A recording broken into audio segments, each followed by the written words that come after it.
Welcome, bienvenidos. My name is Roxana, and this is Rox Reads. Now, today we're going to do something a little different because I started a series on 52-Year-Old Reacts to, and one of my first reactions was to the first episode of season 8 of Game of Thrones. Now, I was debating whether I was going to continue that series there. I am going to leave a link in the card and down in the description, and I filmed the reaction to the second one, and then I didn't post it because I was still debating whether I would keep it there or I would bring it here. And then at the end, I decided, you know what, I'm going to do that on this channel instead of that channel. Now, I did have a very small video about a particular aspect of episode 3, and I'm going to leave that card in up here again and on the description for that particular video, because it's a theory. It's not a theory so much as it's my view on what happened in a particular part of that episode. But I decided that what I wanted to do was I was going to bring to this channel my review of episode 1, my review of episode 2, and of course today we're going to talk about episode 3. I'm also going to go back and watch the whole series 1 through 8, and I'm going to make a video for each season. And I also just got my copy of A Game of Thrones, and that is a funny story because I knew I had a copy of that book. I had searched all over this house. I have a lot of bookcases. If you've ever seen another video of mine in the old setup, I had a bookcase behind me. I also had a bookcase in front of me that you guys never saw. I have a bookcase right here, a bookcase over there, a bookcase. I have books everywhere.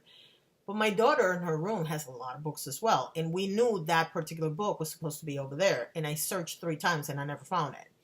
So today I said, you know what, I give up. I went, got my copy, bought my copy. And when I got in the car to come back home, I said to her, I bet you as soon as we walk in, we're going to find that book. And sure enough, not even 10 minutes after we had arrived, she goes, the book is right there. So now I have 2 copies of the book. But anyway, it works for me because that way I can just scribble on this copy and leave the other copy clean, because I love to have clean copies of books. So what I'm going to do is I am going to cut and paste a little bit of my reaction to episode 1 so you can watch it here. I want to start with Cersei because she got me interested on the show, and I agree with actress Lena Headey, who plays Cersei, that she's misunderstood. As a person that was born in the 60s, I have often said that what women deal with nowadays is nothing compared to what women dealt with before.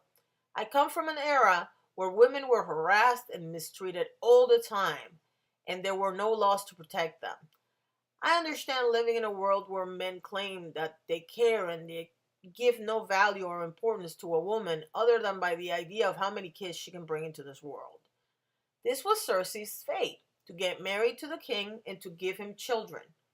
Meanwhile, she thought she was smarter than everyone else and wondered when she was going to get her turn. As much as I like Cersei, and I understand why she blew the town up, I can't expect her to live much longer. Justified or not, she's bad to the core and she doesn't listen to reason, which I believe will get her killed. We have Jon Snow, who seems to be a shoo-in for king. He's a Stark and a Targaryen, which we found out this Sunday. He has grown and become a man of honor and principle. He might be the one who gets the throne in the end. He's not my choice.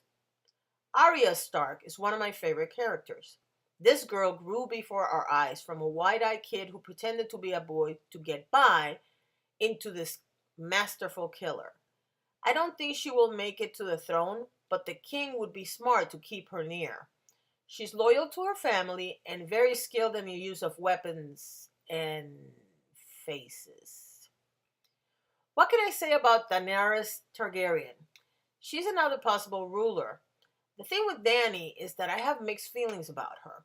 I can't help but feel that when the chips are down, she's more interested in power than she's on being a just ruler. Or maybe I should say it this way. I think she's a just ruler because that is the way she wants to rise to power. I don't know how much of her kindness comes from her true nature. She's the mother of dragons, and we know she cares about them, and she's capable of loving hard and long. Once you are on her side, she will take care of you like one of her own. So again, I have mixed feelings. I know people want her to get the throne in this age of female empowerment. She's not my choice. Then we have Tyrion, who is my choice to be the king. When the show starts, he's a drunk sex fiend who is more interested in a good time than a good title.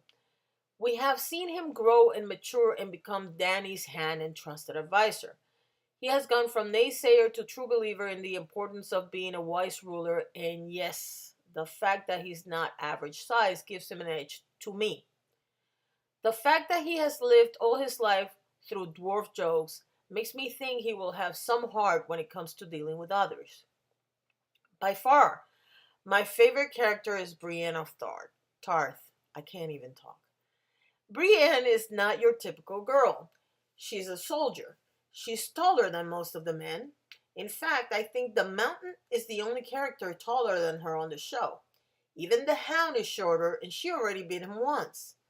She's the perfect example of a woman making her way in a man's world and beating most of them while she's there.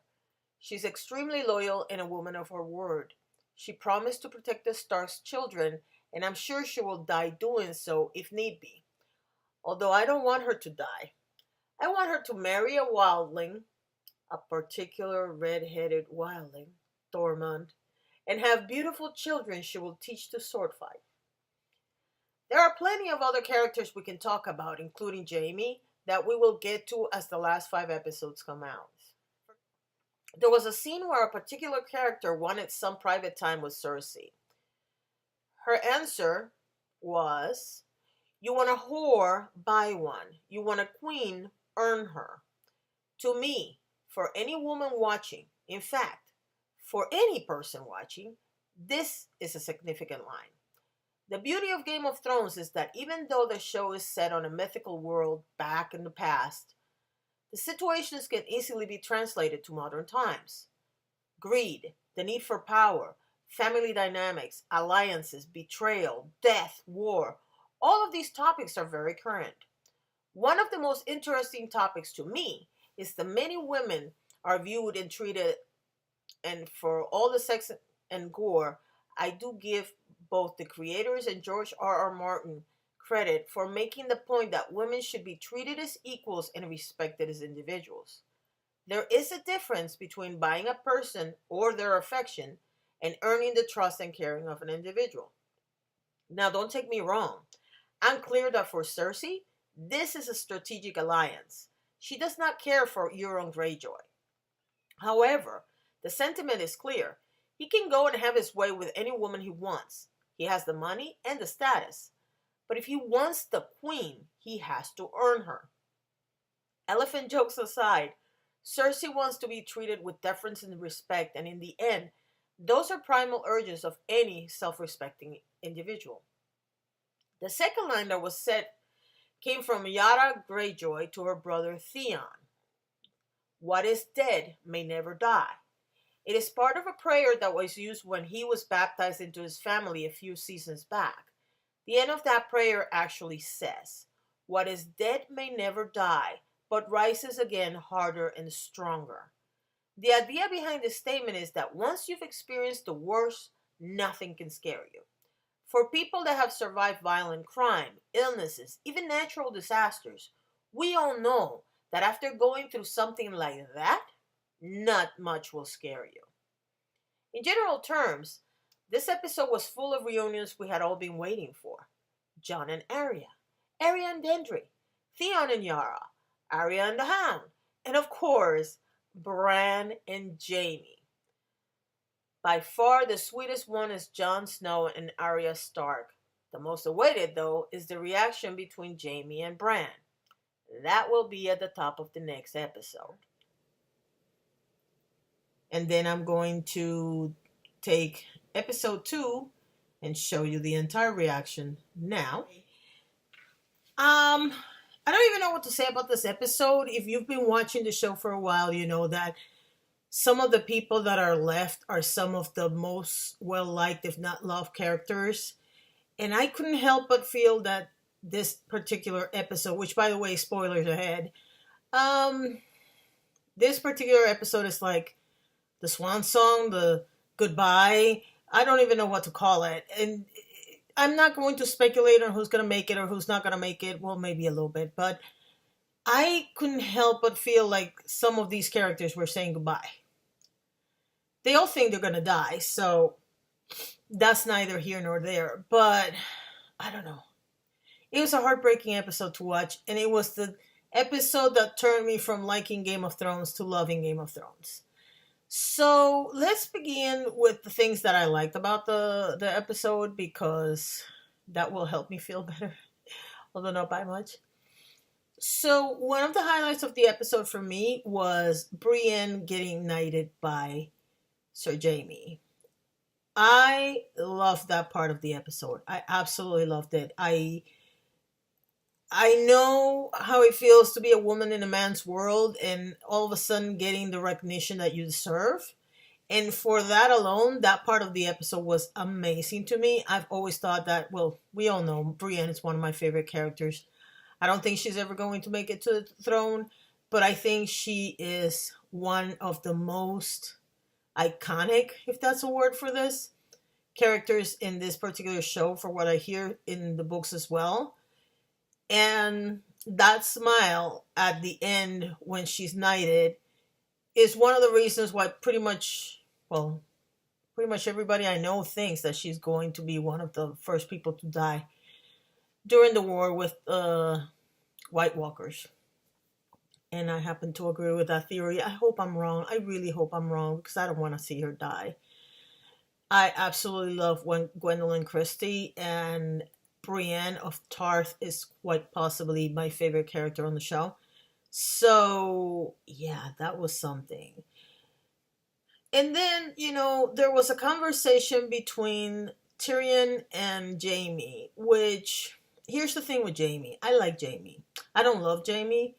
I've grown to like Jaime because I've seen the process from being this pompous, arrogant, ooh, I'm good looking and I'm also the Kingslayer, so I'm all that, and then go through the process and realize that he's not all that and turn into a very decent person. And so that process is very interesting to me, and it was very nice to watch. In a sense, I felt that in this episode, we were going around full circle with some characters that were not necessarily the nicest people in the beginning, but now have actually turned it around, which also makes me think that some of them are going to die because of it. And I'm talking in this case about Theon, who also had a full circle moment. But the thing with Jaime and his brother is that there's a certain amount of loyalty that comes when you have siblings.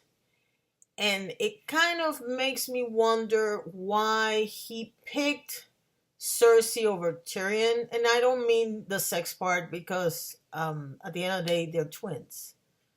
We have to remember Cersei and Jaime are twins. Twins, Basil, twins. And if you got the movie reference, you're my age. Anyway, I always found it very interesting that he picked Cersei over Tyrion time and time again, because at the end, the one that really had loyalty towards him was his brother, not his sister.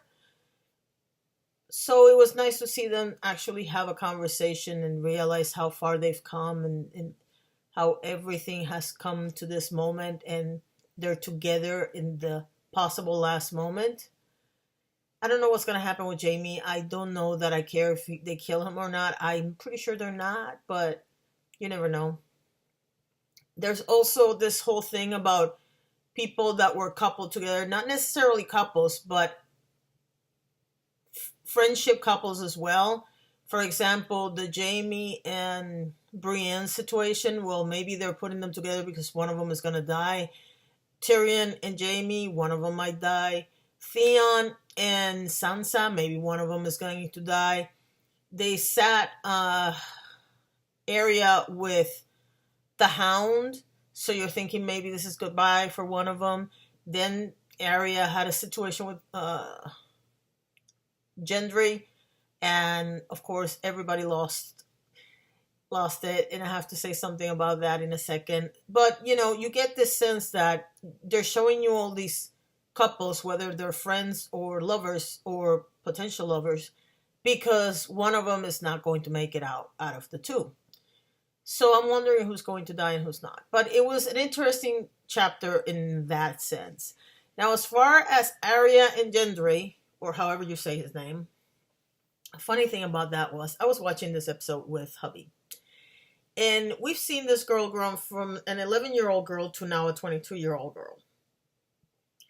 The entire time they're doing that scene, hubby is losing it. No. You're not going to show me this girl naked, because, of course, we are used to a certain way they film these scenes.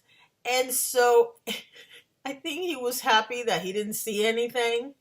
But by the same token, he was like, nope, I don't want to know. It felt like Arya was his daughter in a sense, and he couldn't handle it. So that was, there was very little to laugh at in this particular episode, because of course the end is coming for a lot of characters.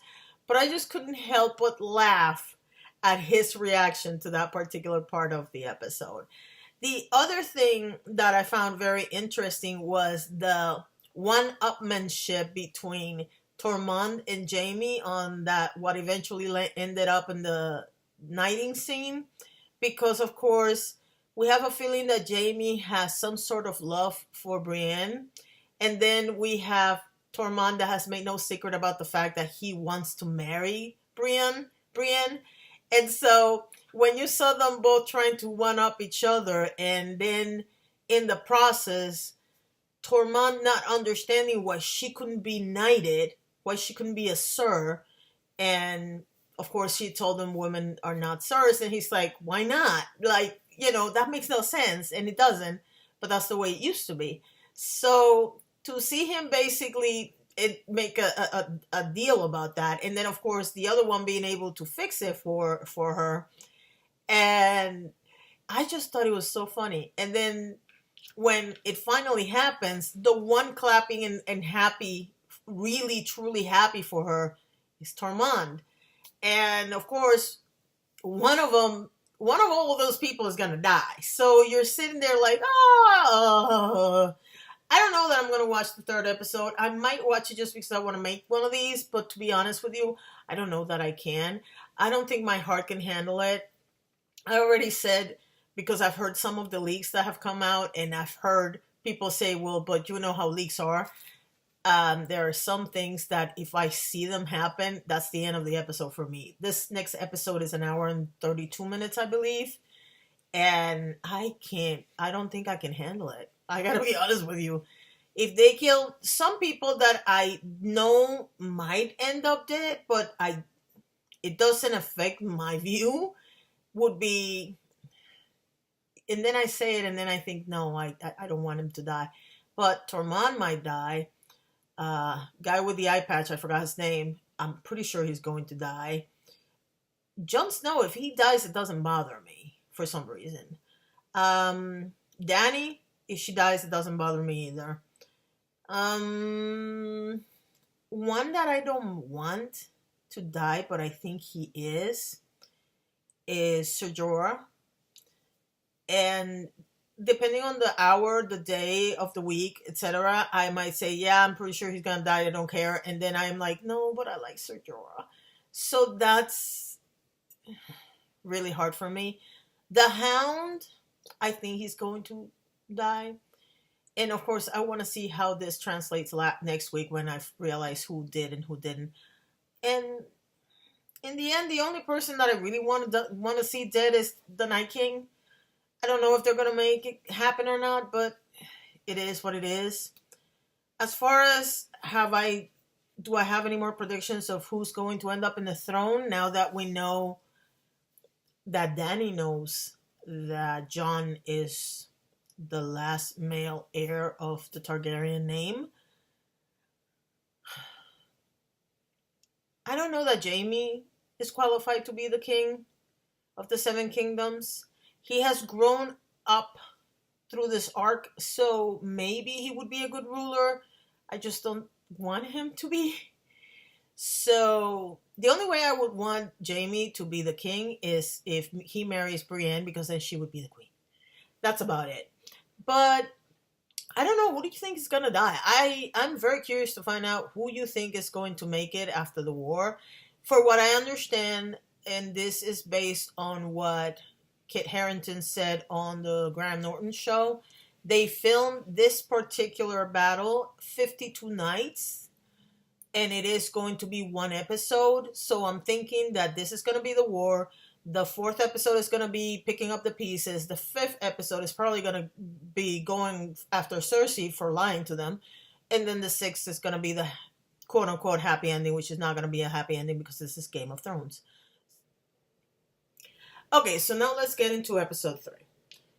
I am going to start from the beginning, and like I've always said, these are very much spoiled reviews. I said it in the title. If you haven't figured it out by now, I hope you have seen all 3 episodes, because if not, I'm about to go in.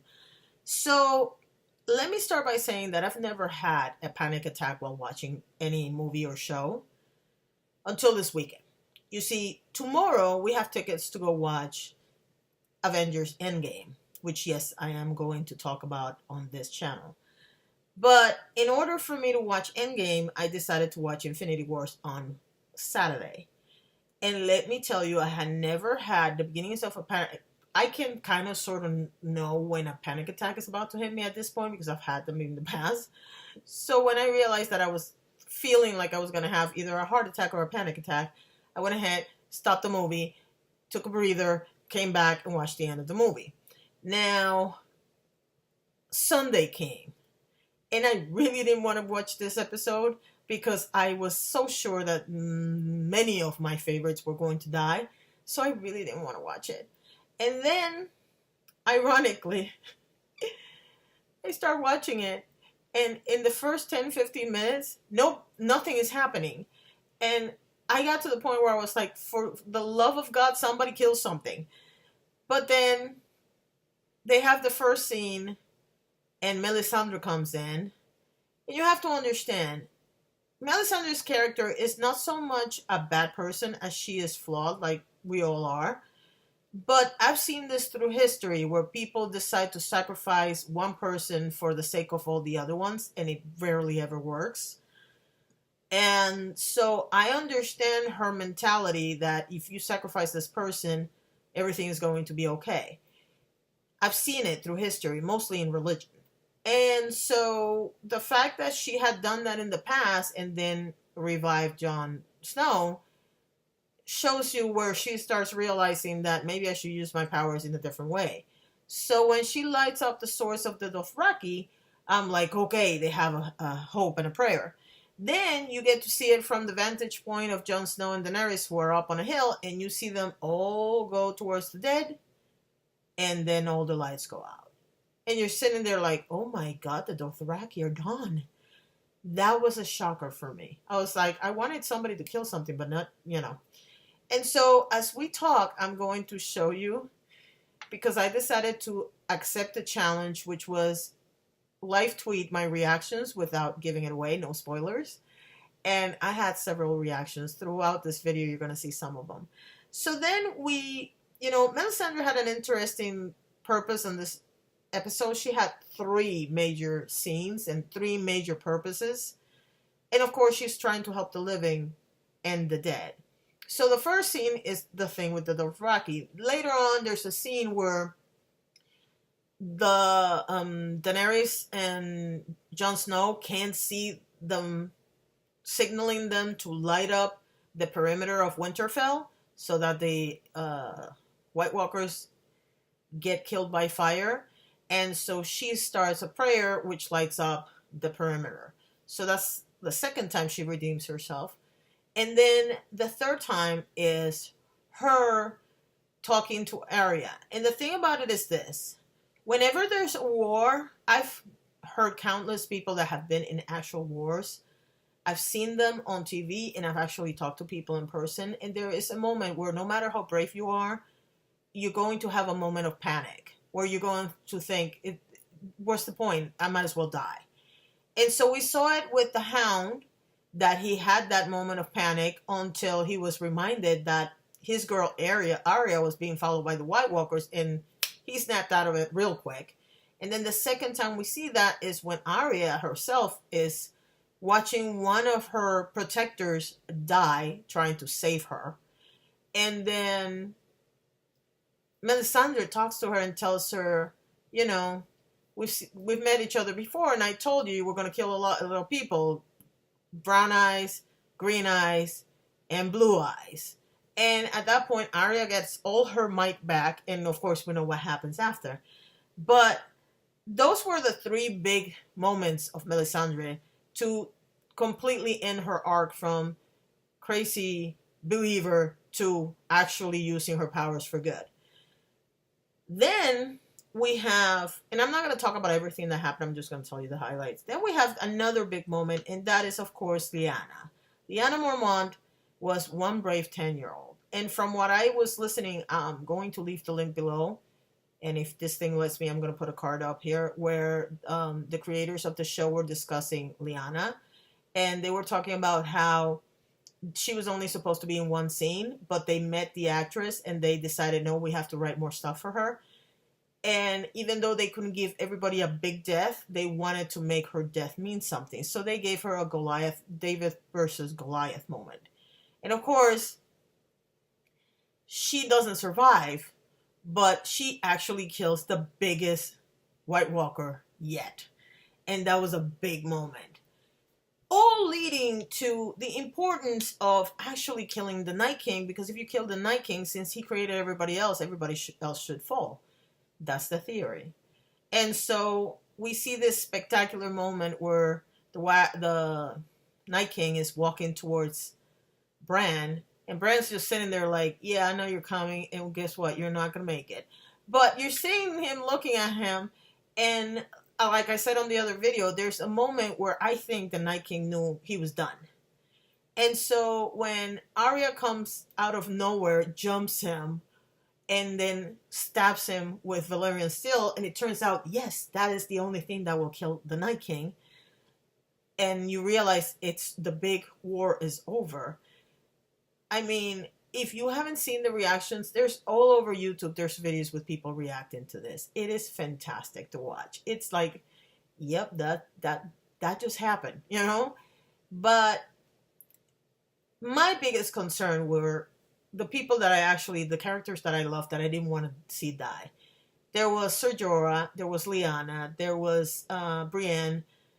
Jaime, I kind of like him now, so yeah. Jon Snow and Daenerys. And as you just heard, the way the second episode was filmed, you thought, okay, they coupled all these relationships, not necessarily romantic, but like friends, and in some cases, lovers or potential lovers. And you're thinking they're going to kill one of the two. It is Game of Thrones. That's not how it ended. Now, I'm not going to lie. When Ser Jorah died, and the funny thing is, okay, I'm a little sick, I guess. I didn't cry so much because Ser Jorah died, because I knew he was never going to be with her. What made me cry was that when Daenerys is crying over Ser Jorah, Drogon comes in and embraces the two of them, and I'm like, oh my god, even the dragon is crying, and that's what made me cry, okay? I know, weird, but that's what made me cry. Then, when they kill Lyanna, she dies so bravely that I couldn't be mad at that. And the other people that died, I keep forgetting the guy's name, the one with the eye patch. I know, I'm going to put it down below somewhere. But it was such the guy got stabbed I don't know how many times. And he kept going until he was in a safe space. So it was an incredible episode to watch. I don't know what reactions you have to this episode. You have to tell me, because I am telling you right now, I was all over the place with this episode. I still am. I'm going to watch it again. The piece of music, it's really funny because the reason why I started watching this show is because a scene where Cersei gets even with the Red Keep, and the music was what got me interested in the show. And then I was invited to the show for the music. And of course, in that show, they show you scenes. And that made me really fall in love with the show. And then I watched season 6, 7, and now 8. And the piece of music that they used for the scene where Arya kills the Night King, if I find somebody that can mash them off for me, that music and the music of the Red Keep, because they go together perfectly. And so I have no problem watching that scene over and over again because I can hear the song. But what do you think is going to happen next? I am very curious to hear what you have to say. Thank you so much for watching, and enjoy the rest of Game of Thrones.